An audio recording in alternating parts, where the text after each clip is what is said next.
Hello everyone, UPSC mind game ಚಾನಲ್ಗೆ ನಿಮಗೆಲ್ಲರಿಗೂ ಸ್ವಾಗತ. ನಾವು ಪ್ರೆಸಿಡೆಂಟ್ ಬಗ್ಗೆ ಡಿಸ್ಕಸ್ ಮಾಡ್ತಾ ಇದ್ವಿ. Pardoning power of the president, article 72. Pardoning ಅಥವಾ ಪಾರ್ಡನ್, ಕ್ಷಮೆ ನೋಡೋಣ. What is pardon power? The constitution gives the president power to grant mercy to a convicted person. Convicted, ಅಪರಾಧಿ, ಅವರಿಗೆ ಅಪರಾಧಿಗಳಿಗೆ ಕ್ಷಮೆ ಕೊಡುವಂಥ, ಕ್ಷಮಾದಾನ ಮಾಡುವಂತಹ ಒಂದು power.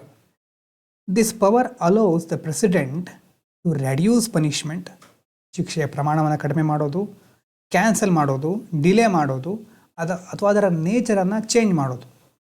So it is humanitarian power meant to correct injustice or excessive punishment. ಥರ ಮಾನವೀಯವಾದಂಥ ಒಂದು ಕಾರ್ಯ ಅಂತ ಹೇಳಬಹುದು.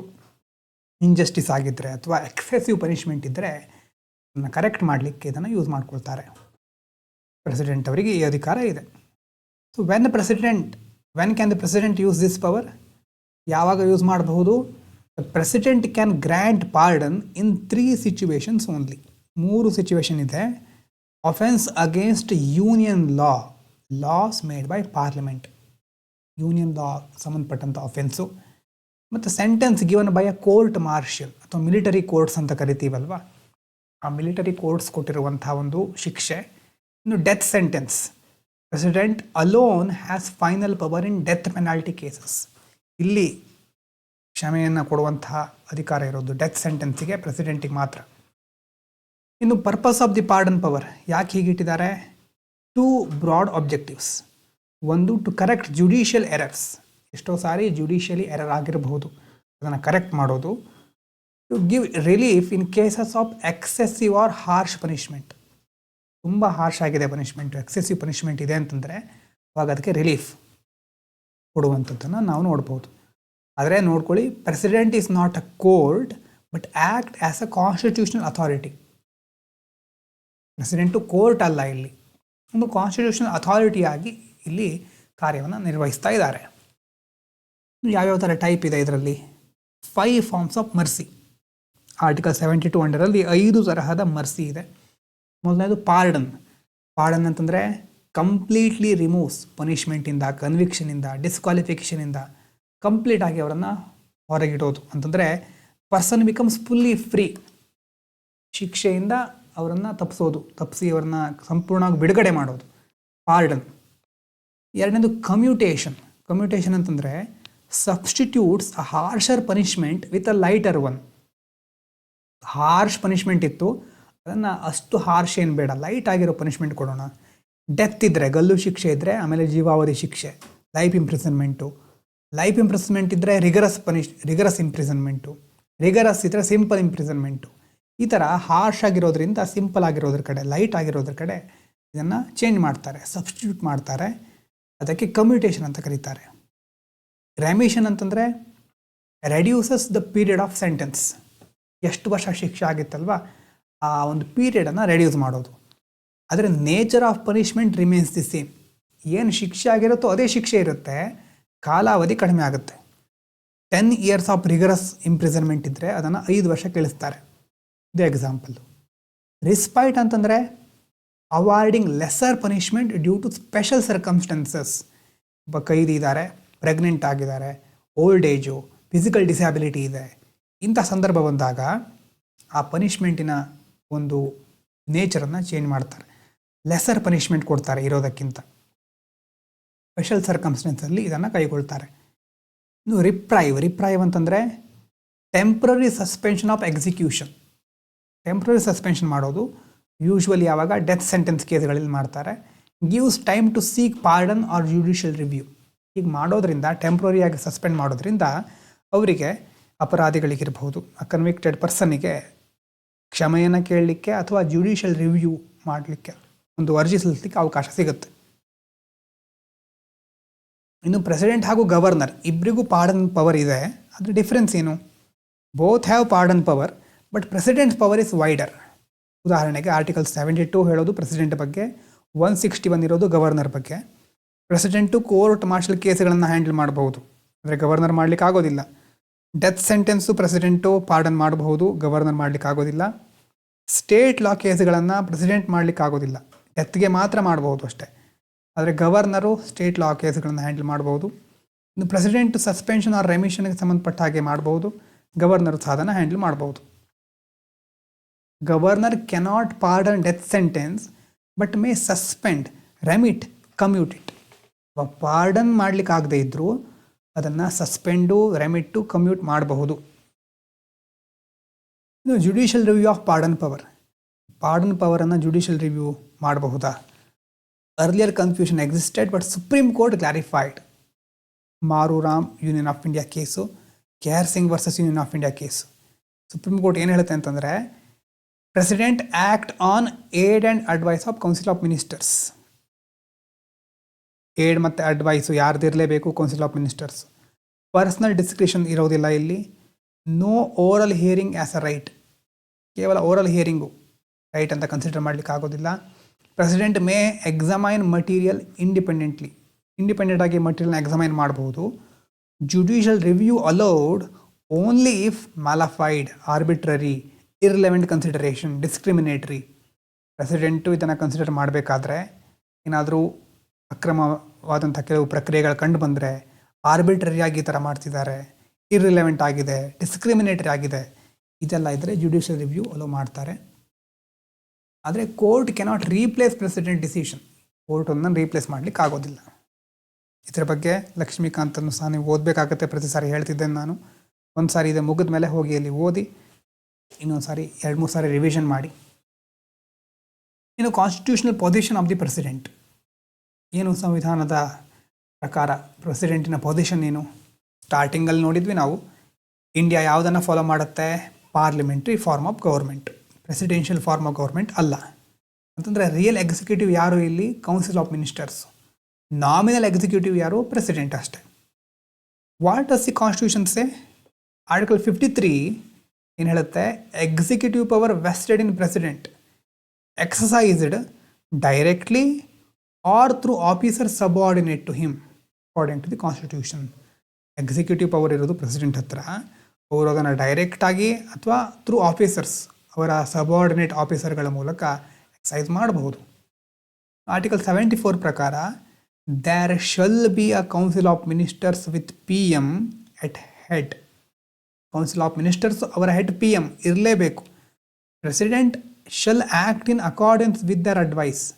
ಅವರಿರೋದು ಮಾತ್ರ ಅಲ್ಲ, ಅವರ ಸಲಹೆಯ ಮೇರೆಗೆ ಪ್ರೆಸಿಡೆಂಟು ಆ್ಯಕ್ಟ್ ಮಾಡಬೇಕಾಗತ್ತೆ. After 42nd, 44th amendments president may return advice once. ಈ ಅಮೆಂಡ್ಮೆಂಟ್ ಆದಮೇಲೆ ಅಡ್ವೈಸನ್ನು ಒಂದು ಸಾರಿ ರಿಟರ್ನ್ ಮಾಡಬಹುದು. ಆದರೆ must accept if it reconsidered. ಮತ್ತೆ ವಾಪಸ್ ಪ್ರೆಸಿಡೆಂಟ್ ಹತ್ರನೇ ಬಂತು ಅಂತ ಆದರೆ ಮತ್ತೆ ಅದನ್ನು ಎಕ್ಸೆಪ್ಟ್ ಮಾಡಲೇಬೇಕು. 75 ಏನು ಹೇಳುತ್ತೆ? ಕೌನ್ಸಿಲ್ ಆಫ್ ಮಿನಿಸ್ಟರ್ಸ್ ಅವರೆಲ್ಲ ಕಲೆಕ್ಟಿವ್ಲಿ ರೆಸ್ಪಾನ್ಸಿಬಲ್ ಆಗಿರ್ತಾರೆ ಲೋಕಸಭಾಕ್ಕೆ. ಪಾರ್ಲಿಮೆಂಟರಿ ಸಿಸ್ಟಮಿನ ಫೌಂಡೇಶನ್ ಅಂತ ಹೇಳ್ಬೋದು. ಹಾಗಾಗಿ ಪ್ರೆಸಿಡೆಂಟ್ ಅನ್ನೋರು head of the state, nation represent ಮಾಡ್ತಾರೆ, ಯೂನಿಟಿ ಸಿಂಬಾಲ್ ಅವರು, ಕಾನ್ಸ್ಟಿಟ್ಯೂಷನಲ್ ಫಿಗರ್. ಆದರೆ ಕೆನಾಟ್ ಆ್ಯಕ್ಟ್ ಇಂಡಿಪೆಂಡೆಂಟ್ಲಿ.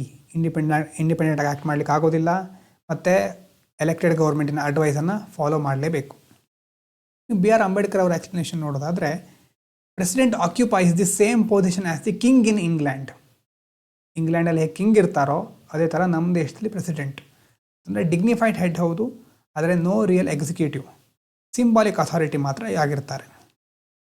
ಮತ್ತು ಭಾರತ ಮತ್ತು US ಪ್ರೆಸಿಡೆಂಟಿನ ನಡುವೆ ಏನು ಡಿಫ್ರೆನ್ಸು? US ಭಾರತದಲ್ಲಿ ತುಂಬ ಚೇಂಜಸ್ ಇದೆ. ಅಲ್ಲಿ ನಮ್ಮ ದೇಶದಲ್ಲಿ ಇರೋದು ಪಾರ್ಲಿಮೆಂಟ್ರಿ ಸಿಸ್ಟಮು, ಅಲ್ಲಿರೋದು ಪ್ರೆಸಿಡೆನ್ಷಿಯಲ್ ಸಿಸ್ಟಮ್. ನಮ್ಮ ದೇಶದಲ್ಲಿ ಪ್ರೆಸಿಡೆಂಟ್ ಅನ್ನೋರು ನಾಮಿನಲ್ ಎಕ್ಸಿಕ್ಯೂಟಿವ್ ಮಾತ್ರ, ಅಲ್ಲಿ ರಿಯಲ್ ಎಕ್ಸಿಕ್ಯೂಟಿವ್ ಆಗಿರ್ತಾರೆ.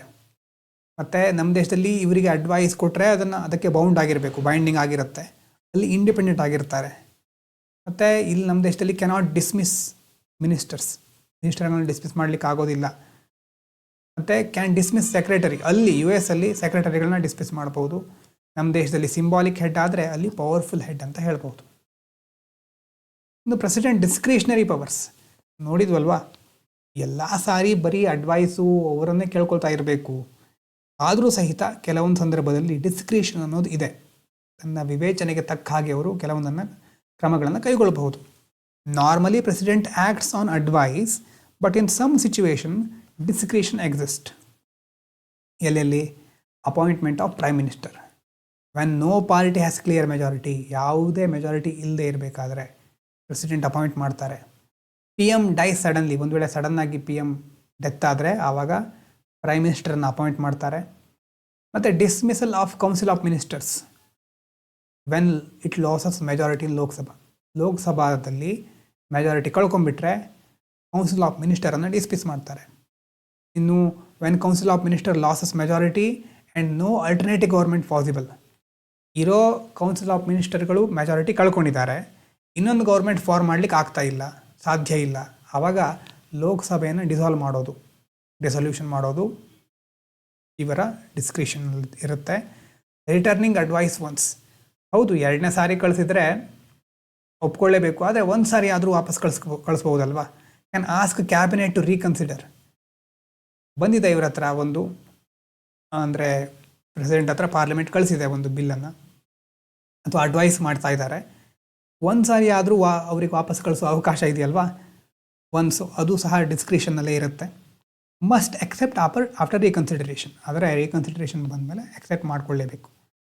ಮತ್ತು sending back recommendation of president rule 1997-98ರಲ್ಲಿ president KR Narayan return cabinet advice on article 356. President ರೂಲಿನ ರೆಕಮೆಂಡೇಷನನ್ನು ವಾಪಸ್ ಕಳಿಸೋದು. KR ನಾರಾಯಣನ್ ಅವರು ಇದನ್ನು ರಿಟರ್ನ್ ಮಾಡಿದ್ರು, ಹಾಗಾಗಿ ನಾವು ಆ ಎಕ್ಸಾಂಪಲನ್ನು ನೋಡ್ಬೋದು. ಕೆಲವೊಂದು ಕ್ವಶನ್ ನೋಡೋದಾದರೆ, can president pardon any criminal, ಯಾವುದೇ ಕ್ರಿಮಿನಲನ್ನು ಪಾರ್ಡನ್ ಮಾಡಬಹುದಾ? ಅಲ್ಲಿ ಕನ್ಸಿಡರ್ ಮಾಡಬೇಕಾಗಿರೋದು only in union law, court martial or death sentence, ಈ 3 ಪ್ರಕರಣಗಳಲ್ಲಿ ಮಾತ್ರ. Can governor pardon death sentence? ಇಲ್ಲ, only president can court question pardon? Only on limited grounds, mala fide, arbitrariness, ಇದರ ಆಧಾರದ ಮೇಲೆ ಕೋರ್ಟ್ ಕ್ವಶನ್ ಮಾಡಬಹುದು. ಪ್ರೆಸಿಡೆಂಟ್ ಡಿಸೈಡ್ ಪಾರ್ಡನ್ ಪರ್ಸನಲಿ, ಅವರೇ ಪರ್ಸನಲಾಗಿ ಡಿಸೈಡ್ ಮಾಡೋದಾ? ಇಲ್ಲ, decision taken on advice of council of ministers. Can president act independently? Only in exceptional constitutional situations. Exception ಸಿಚುವೇಶನ್ಗಳಲ್ಲಿ ಮಾತ್ರ ಪ್ರೆಸಿಡೆಂಟು ಇಂಡಿಪೆಂಡೆಂಟಾಗಿ ಆ್ಯಕ್ಟ್ ಮಾಡ್ತಾರೆ. Is ordinance power absolute? Ordinance power absolute ಅದು ಇಲ್ಲ, ಟೆಂಪ್ರರಿ, ಅದು ಕಂಡೀಷ್ನಲ್ ಇರುತ್ತೆ, ರಿವ್ಯೂಯಬಲ್, ಜುಡಿಷಿಯಲ್ ರಿವ್ಯೂ ಸಹ ಸಾಧ್ಯ ಇದೆ. Can president refuse advice? ಒಂದು ಸಾರಿ ರೆಫ್ಯೂಸ್ ಮಾಡ್ಬೋದು, ಮತ್ತು ರೀಇಟರೇಟ್ ಆದರೆ ಎಕ್ಸೆಪ್ಟ್ ಮಾಡ್ಕೊಳ್ಳೇಬೇಕು. Is president powerful?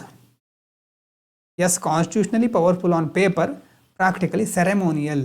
ನಾವಿಲ್ಲಿ ವೀಕ್ ಅಂತ ಯೂಸ್ ಮಾಡಬಾರ್ದು, ಎಲ್ಲೇ ಆಗಿರಲಿ. ಪವರೇ ಇಲ್ಲ ಇವರಿಗೆ, ಪವರ್ ಲೆಸ್ ಅಂತ ಆ ಟರ್ಮನ್ನು ಯೂಸ್ ಮಾಡಬಾರ್ದು. ನೀವು ಆನ್ಸರ್ ಬರಿತಾ ಇರಿ ಅಥವಾ ಎಲ್ಲೇ ಆಗಿರಲಿ, ಓನ್ಲಿ ಆನ್ ಪೇಪರ್ ಅಂತ ಫಸ್ಟಿಗೆ ಹೇಳಿದ ಆದಮೇಲೆ ಸೆರೆಮೋನಿಯಲ್ ಅಂತಂದರೆ ನಾಮಿನೇಟೆಡ್ ಅಥವಾ ಬರೀ ಹೆಸರಿಗೆ ಮಾತ್ರ ಅಂತ ನಾವು ಹೇಳೋ ರೀತಿ ಅದು. ಪವರೇ ಇಲ್ಲ ಅಂತಲ್ಲ, ಸೆರೆಮೋನಿಯಲ್ ಪೋಸ್ಟ್ ಅದು ಅಂತ ಹೇಳ್ಬೋದು. ಹಾಗಾದರೆ ರಿಯಲ್ ಎಕ್ಸಿಕ್ಯೂಟಿವ್ ಯಾರು? ಪ್ರೈಮ್ ಮಿನಿಸ್ಟರ್ ಮತ್ತು council of ministers. Is Indian president like US president? ಅಲ್ಲ, ಬೇರೆ, ಕಂಪ್ಲೀಟ್ಲಿ ಡಿಫ್ರೆಂಟ್ ಸಿಸ್ಟಮ್ಸ್ ಎರಡು. ಇಲ್ಲಿ ಪ್ರೆಸಿಡೆಂಟ್ ಟಾಪಿಕ್ ನಮ್ಮದು ಮುಗೀತಾ ಇದೆ.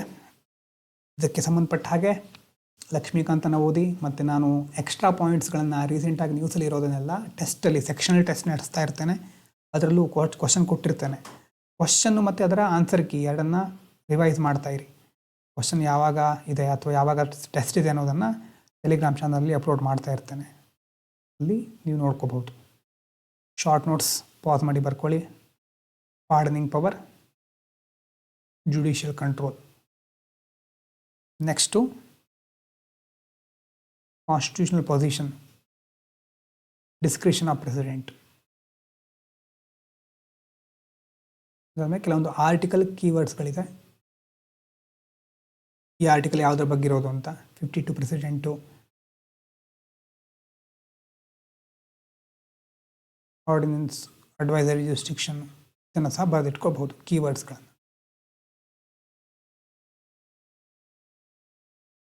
ಎಸ್, ಓಕೆನಾ? ಮತ್ತೆ ಮುಂದಿನ ವಿಡಿಯೋದಲ್ಲಿ ಹೊಸ ಟಾಪಿಕನ್ನು ಸ್ಟಾರ್ಟ್ ಮಾಡೋಣ. Thank you so much.